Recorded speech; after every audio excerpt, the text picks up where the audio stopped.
একটু ওনার ঘরে এগুলো নিয়ে যাইতেছে, একটু ধরবেন একটু ভাই, নেন দেখি এগুলো, নেন দেখি। আমরা চাল তেল মোটামুটি বাজার এখানে আমরা যথেষ্ট করেছি। আসলে আমরা মূলত চেষ্টা করেছি যে মেহেরুন্নেসা যেন ভালো থাকেন। আসসালামু আলাইকুম দাদি, ভালো আছেন?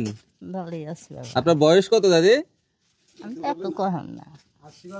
উনি কথা বলতে পারে? কেমন আছেন আপনি?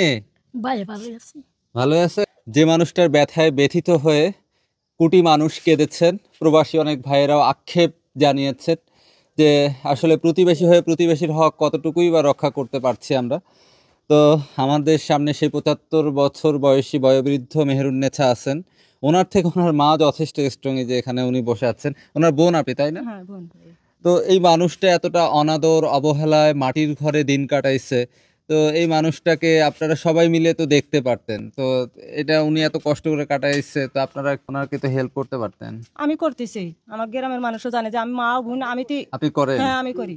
ওনাদের দেখেন কিভাবে, এই ভরণ পোষণটা আসে কোথা থেকে? ভরণ পোষণটা মনে করেন যে ওই যে একটা বয়স্ক কাঠ আছে, এর পুঙ্গ কাঠ আছে, এর মধ্যে মনে করেন যে কেউ কিছু এনা দিলে আর মনে করেন আমরা দেখি যে ছেলে আছে। আচ্ছা, ওনার মা আছেন।